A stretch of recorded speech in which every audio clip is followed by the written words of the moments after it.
हिंदू संस्कृति में के जे समाज में जे प्रेम एवा प्रेमो छुपाયેલા છે કે ભાઈ બહેનનો પ્રેમ, માતા પિતાનો પ્રેમ, પિતા પુત્રનો પ્રેમ, અનેક પ્રેમો છે. માં અને પુત્રનો પ્રેમ કે પુત્રી અને માતાનો પ્રેમ જે ખરેખર આ ભારતીય સંસ્કૃતિમાં એની વિશેષતા છુપાયેલી છે. આમ ખરેખર આ પ્રેમ જોવા જઈએ તો ઉપનિષદના જે આપણી વેદોની પરંપરા છે, ઉપનિષદોમાં કીધું છે કે દરેક પ્રેમની વચ્ચે કોઈક ને કોઈક સ્વાર્થ છુપાયેલો છે. પરંતુ જે ગુરુ પ્રેમ છે, ગુરુ અને શિષ્યનો પ્રેમ છે, એમાં કોઈ પણ જાતનો સ્વાર્થ હોતો નથી. એક નિત્ય પરંપરાને આધીન જે વર્ષો જન્મ જન્મનો જે આપણો અતૂટ પ્રેમ છે, એ પ્રેમ નિસ્વાર્થ રૂપે ગુરુ શિષ્ય વચ્ચે છુપાયેલો હોય છે. અને એ આ સૃષ્ટિમાં એના ગુણો ગવાયા છે. અને એક માનો પ્રેમ કે જે એક માં એનો પણ કોઈ સ્વાર્થ હોતો નથી, પણ અંતે એનો નિચોડ જો તમે કાઢશો તો એનો પણ સ્વાર્થ હોય છે. કંઈક ના કંઈક તો એનો અંતે થોડોક સ્વાર્થ હોય છે, પણ જે ગુરુ અને શિષ્ય વચ્ચેનો જે પ્રેમ છે એ ક્યારે પણ એમનો જે પ્રેમ છે એ ખરેખર આ સૃષ્ટિમાં અલેખ્ય છે. એને ગુણ ગાઈ શકાય નહીં, એને તમે લખી પણ ન શકો. ચાહે તમે 7 સમુદ્રની સહાય કરો, આખા વનરાયનું તમે પાંદડાનું તમે એનું પુસ્તક પાનો બનાવો, છતાં પણ એમના ગુણ આપણાથી ગાઈ શકાતા નથી. માટે શ્રેષ્ઠમાં શ્રેષ્ઠ પ્રેમ છે એ ગુરુ છે. તો ગુરુનો આપણે ખરેખર વંદન કરીએ.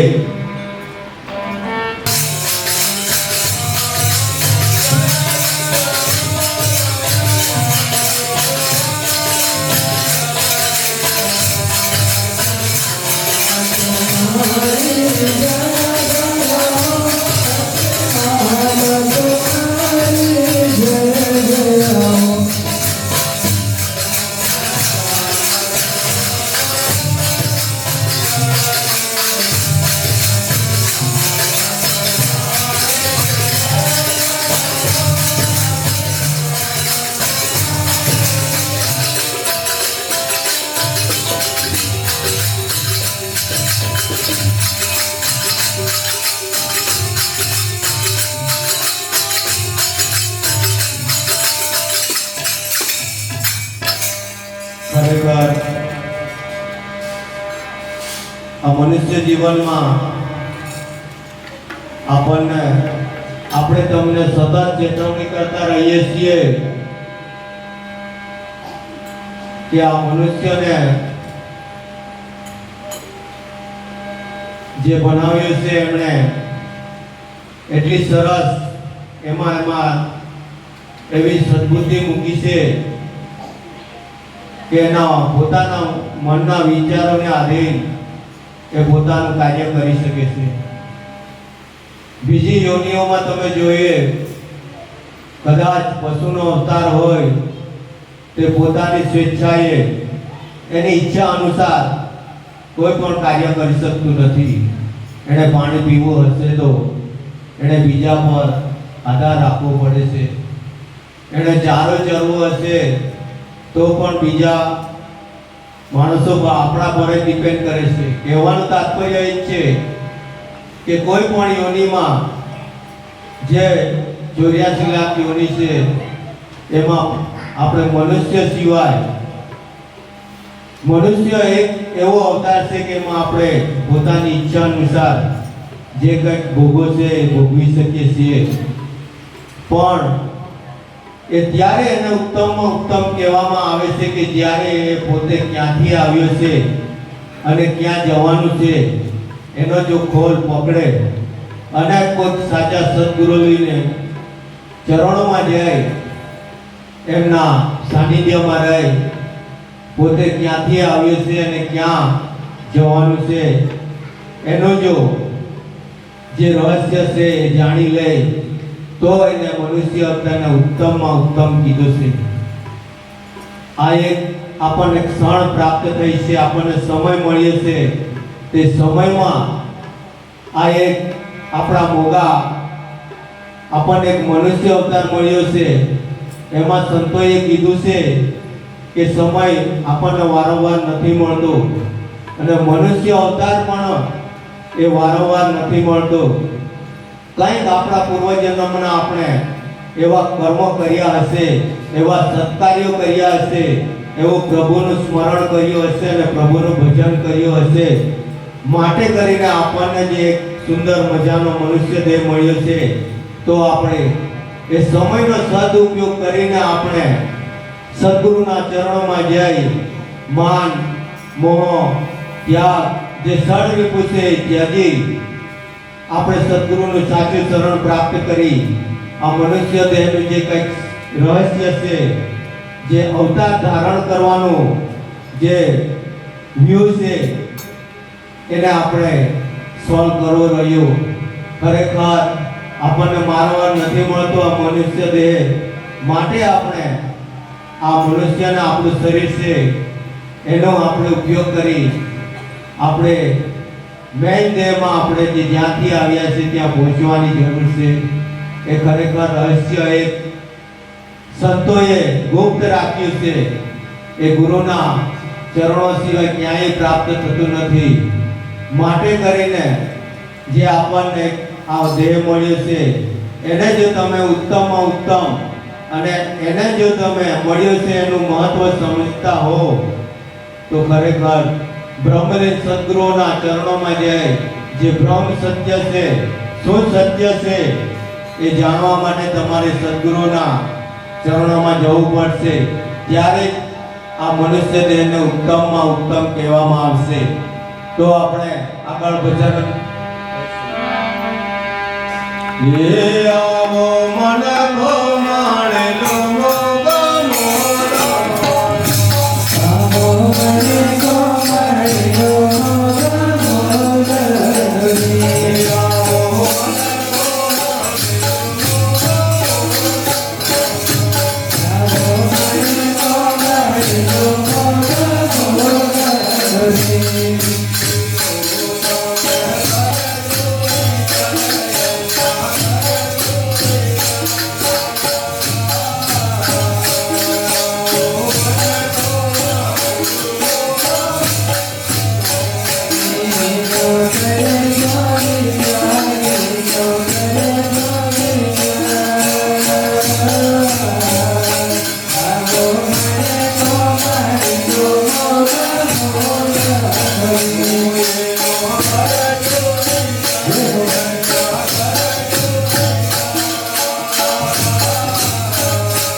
જ્યારે આપણામાં જે કંઈ અવિદ્યમાન તત્વ છુપાયેલું છે એ જ્યાંથી આવ્યું છે ત્યાં પહોંચવા માટે જ્યારે એમનામાં જે સ્ફૂર્ણા પેદા થાય છે ત્યારે ખરેખર એ આત્મા સંતોએ એને એક નામરૂપ શક્તિ કીધી છે. નામને જાણ્યા પછી આપણે કંઈ પણ જાણવાનું રહેતું નથી. પછી આપણને શાસ્ત્રોમાં કીધું છે કે કણ કણમાં હું છુપાયેલો છું. અને બ્રહ્મલીન સદગુરુ શ્રી તુલસીદાસ મહારાજે પણ આપણને સાથી રોગીને કીધું છે કે ખરેખર આપણને કીધું છે કે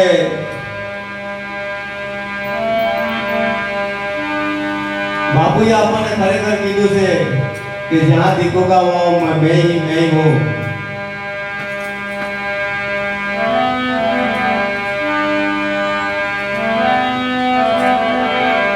ખરેખર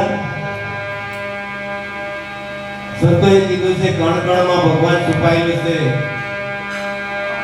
તો સદગુરુ એવી વસ્તુને આપણને ઓળખાણ કરાવી દે છે, ત્યાર પછી આપણા માટે દરેક વસ્તુમાં આપણને જે અદ્રશ્ય જે તત્વ વિદ્યમાન છે એનું આપણને જ્યાં જેવો ત્યાં આપણને એનું સ્મરણ થાય છે અને એને આપણે એને પ્રભુનું એક રૂપ જો એમાં આપણે આનંદ પ્રાપ્ત કરવાનો છે।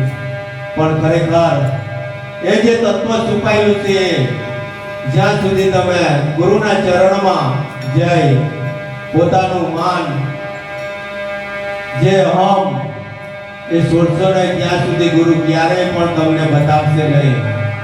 કારણ કે જ્યાં સુધી આ મનુષ્ય દેહનું જે શરીર પંચ તત્વ અને ષડ રિપુથી ભરાયેલું છે ત્યાં સુધી એ જે નિર્વાણ સચ્ચિદાનંદ સ્વરૂપ એ આપણને ઓળખી શકાતું નથી।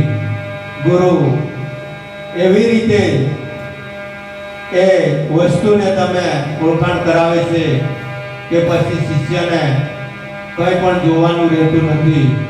ખરેખર એ જે આપણામાં જે અદ્રશ્ય વિદ્યમાન જે તત્વ છુપાયેલું છે એ પોતાના અંતરાત્મામાં શું વિચારે છે। એ મારે જાઓ ગુરુના દરબાર, મારે જાઓ ગુરુના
સદગુરુ જે માર્ગ બતાવે છે એ માર્ગ અમારા દેશનો હોય છે। પછી આ મનુષ્ય અવતારનો વારંવાર જન્મ થતો નથી। એ અમર દેશનું નામ જે પરમાત્મા છે એમાં સમય ગયા પછી એનો ફરી જન્મ થતો નથી। પણ શાસ્ત્રોમાં કીધું છે અંતે ગતા સો મતી, જેવો જેવો તમારો ભાવ હશે તો નામ રૂપ જે રહસ્ય છે જાણી લીધા પછી પણ મનુષ્ય કદાચ એ પોતે મોહ માયામાં કદાચ રહી એ રસ્તાને પાર કરવાનું એનો જે રસ્તો છે એ રસ્તે આગળ ચાલશે તો બ્રહ્મ તત્વ જાણ્યા પછી પણ એ મનુષ્ય દેહ એ ફરી 84 લાખ યોનિમાં આવવાનો છે। માટે કરીને આપણે આ મોગા મૂળનું આ મનુષ્ય દેહનું મૂળ કરી આપણે એને સાર્થક કરી લેવું જોઈએ। અને આપણે ક્યાંથી આવ્યા છે, ક્યાં પહોંચવાના છે એનો ગોલ ગુરુ પાસે જાણી લેવો જોઈએ। એ તમે ક્યાંથી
એ ખરેખર આ મનુષ્ય દેહ મળ્યો છે એ સાર્થક કરે છે કે આપણે ક્યાંથી આવ્યા છીએ, કયા બ્રહ્મ તત્વમાંથી આવ્યા છીએ અને અત્યારે ક્યાં છે એ આપણે પોતે વિચારવાનું છે અને ક્યાંથી આવ્યા ક્યાં જવાના છે અને અંતે કીધું છે કે તમારો મૂળ મુકામ ક્યાં છે.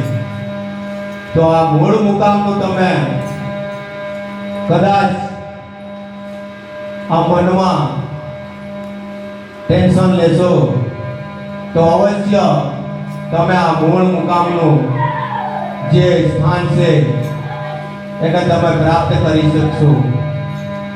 તો ખરેખર આ જે રહસ્ય છુપાયેલું છે એ ખરેખર સાચા સદગુરુના ચરણોમાં છે અને એને પ્રાપ્ત કર્યા સિવાય આ મનુષ્ય દેહને ઉત્તમ કહેવામાં આવતો નથી. માટે કરીને આપણે આ દેહને આપણને મોગો મનુષ્ય દેહ મળ્યો છે એનો સદુપયોગ કરી એક પણ ક્ષણ વેડફ્યા વગર આપણે આ એક તક મળી છે. ખરેખર નથી મળતી આ તક. આપણે સાંભળ્યું છે આ વીજળીના ચમકારે મોતીડા પરવું પાનભાઈ અચાનક અંધારું થશે. ક્યારે અંધારું થાય એની કોઈ ગેરંટી નથી અને જે ક્ષણ છે એ ક્ષણમાં આપણને બ્રહ્મ જ્ઞાન પ્રાપ્ત કરાવે છે અને ક્ષણમાં જ આપણે આ એક મૃત્યુ પણ આવે છે. માટે કરીને આ એક આપણને સરસ તક મળી છે. સાચા સદગુરુનું શરણું પ્રાપ્ત થયું છે તો આપણે બ્રહ્મ જ્ઞાન પ્રાપ્ત કરવાની જરૂર છે. અમે તો વારંવાર તમને વ્યાસપીઠ પરથી કહીએ છીએ. કદાચ શિષ્યોની જીજીવિષા હોય, એમની તમન્ના હોય તો અવશ્ય જે બ્રહ્મલિંગ સદગુરુઓ છે, સાચા સદગુરુઓ છે એ અવશ્ય તમને માર્ગ બતાવશે. પણ એના માટે આપણે કંઈક પ્રાપ્ત કરવા માટે કંઈક છોડવું પડે છે. જ્યાં સુધી તમે તમારા અંદર સમાયેલા વિકારોને છોડશો ને ત્યાં સુધી તમારું જે શરીર છે એને નિર્મળ બનાવ્યા સિવાય કંઈ પણ પ્રાપ્ત કરી શકવાના નથી. અને કદાચ તમે ગુરુનું કૃપા મેળવી જાઓ તો ગુરુ ઓટોમેટિકલી એ જ્ઞાન તમને પ્રાપ્ત કરાવી દે છે. કહેવાનું મારું તાત્પર્ય એક છે કે ખરેખર બેનશ્રીએ કીધું એમ તન મન ધન કદાચ શિષ્ય એ નિસ્વાર્થ ભાવે સદગુરુના ચરણોમાં કદાચ મૂકી દે અને એની સેવા કે તન મન ધનથી સેવા સદગુરુ પાસે, હું તો કહું છું કે શું સામર્થ્ય નથી એમની પાસે કે તમારું ધન પણ લે અને ધન પણ લે. અવશ્ય એક વસ્તુની સિર્ફ જરૂર હોય છે કે સેવા. તમે લોકોની સેવા કરો.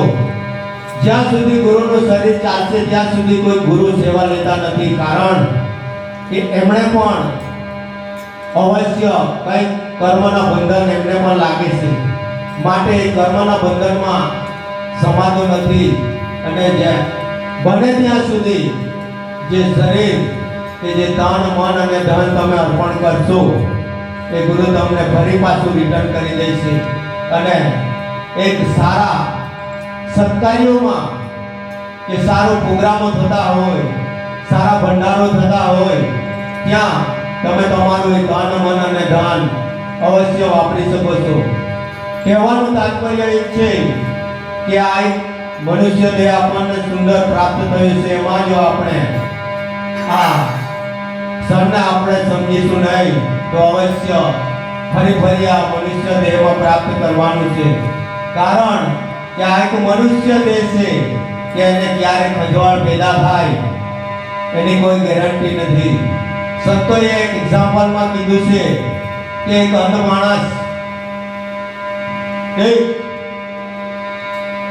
પિંજરામાં પડે છે અને એ ચારે ફોર આટા મારે છે, પણ જ્યારે દરવાજો આવે છે ત્યારે એને કંઈક ને કંઈક શરીરમાં ખંજવાળ થાય છે અને ખંજવાળા જાય છે અને પેલો દરવાજો પાસ કરી લે છે અને ફરી એના એ ચક્કરમાં એ પાછો ફરતો રહે છે. કહેવાનું તાત્પર્ય એ છે કે ખરેખર મનુષ્ય દેહ પણ એવો છે કે આપણને કદાચ મોહ જાગી જાય, માયા જાગી જાય કે મમતા જાગી જાય કે રાગ આપણને દ્વેષ જાગી જાય તો એ દરવાજો આપણે ચૂકી જઈએ છીએ. સદગુરુ તમને સાચા સરળ અને સરળ શબ્દોમાં તમને સમજાવીને કહીને થાકી જશે, પરંતુ આપણામાં જે કંઈક અહમ તત્વ છે એ આપણેથી છૂટશે નહીં ત્યાં સુધી ભ્રમ જે તત્વ છે એ આપણે ક્યારેય ઓળખી શકવાના નથી. અગર તમે જે બ્રહ્મ તત્વ છે, ઈશ્વરનું સ્વરૂપ છે, એને કદાચ ઓળખી ગયા પછી ભગવાન કયા સ્વરૂપે છે એ તમે ઓળખી જશો. ભગવાન સાથે તમે વાત કરી શકશો. એ ખરેખર આપણે ન ચૂકવું જોઈએ. માટે આગળ પણ સંતોએ કીધું છે, હે આવો મને કોમાડ્યો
એક સામાન્ય કોટીના માણસો હતા, પણ સાચા સદગુરુનું શરણ પ્રાપ્ત થયું તો આજે એક વ્યાસપીઠ મળી છે.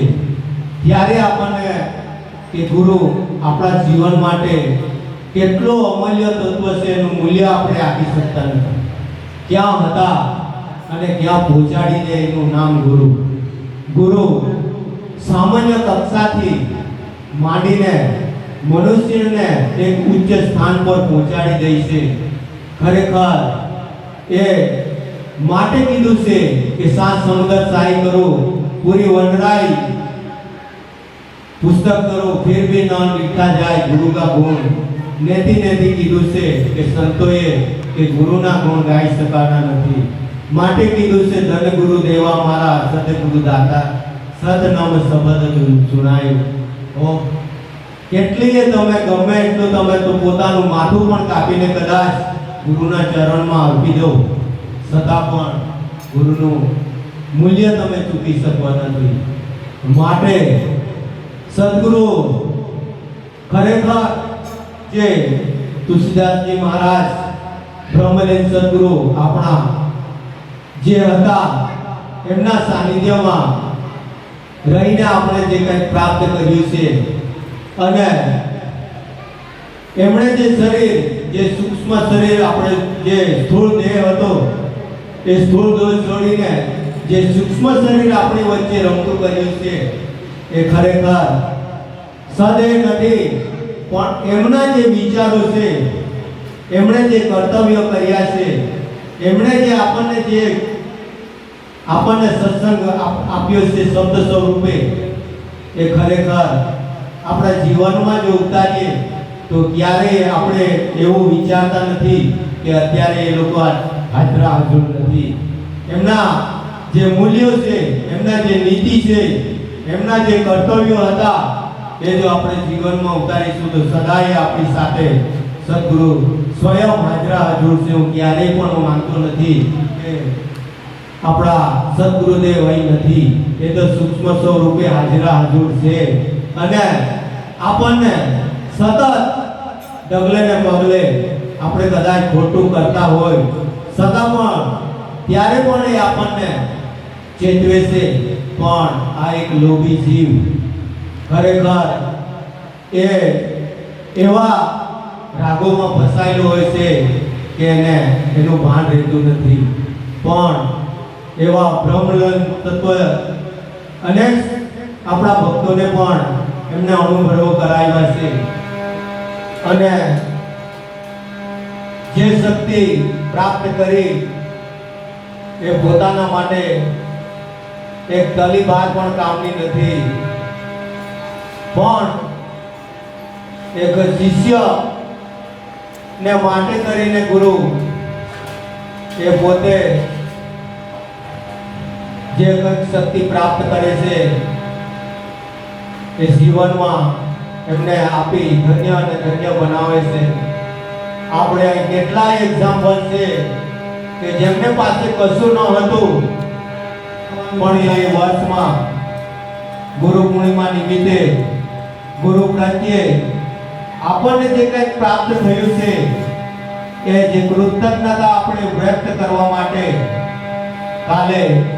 આવતીકાલે આપણને સરસ એક તક મળી છે. એમાં આપણે જીવનમાં આપણા જીવનને ગુરુના શરણમાં તન મન ધન જે કંઈ આપણી પાસે હોય, કંઈ જ ના હોય, ગુરુઓ પાસે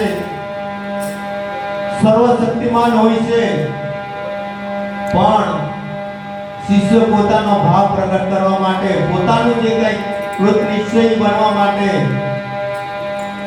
જે કંઈક ગુરુના ચરણોમાં ભાવથી અર્પણ કરે છે, એ પોતપોતા આપણને જે તક મળી છે એનો અવશ્ય આપણે લાભ લઈએ ગુરુ પૂર્ણિમાના દિવસે, અને તમારા જીવનને ધન્ય બનાવો એ જ અભ્યર્થના સાથે ગુરુનો મહિમા મોટો ભાઈઓ બહેનો, ગુરુનો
સરસ મજાના ભજનમાં આપણને કીધું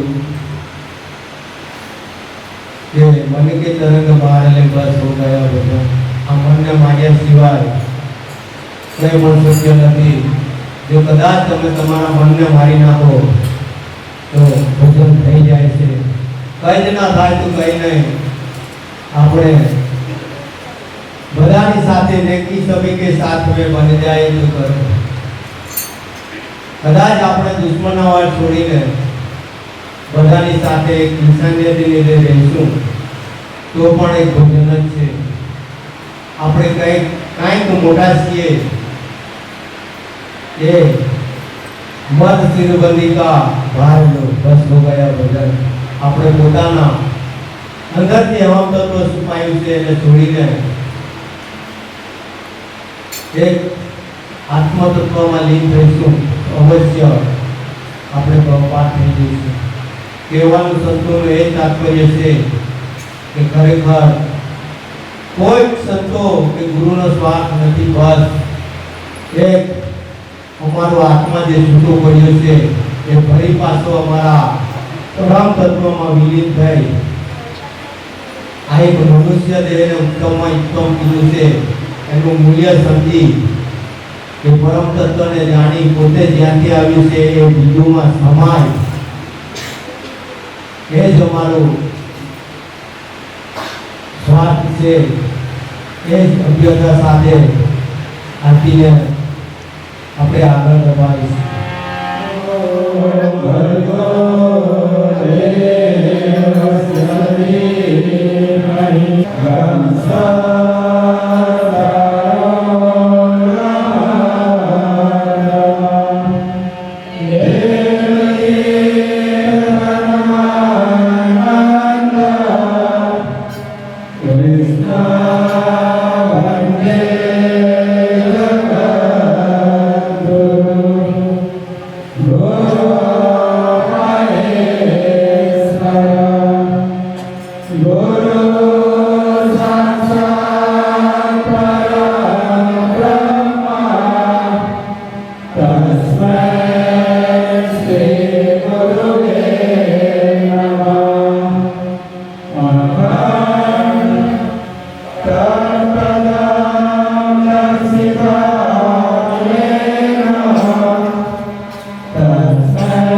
Hare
વેલા વેલા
Hare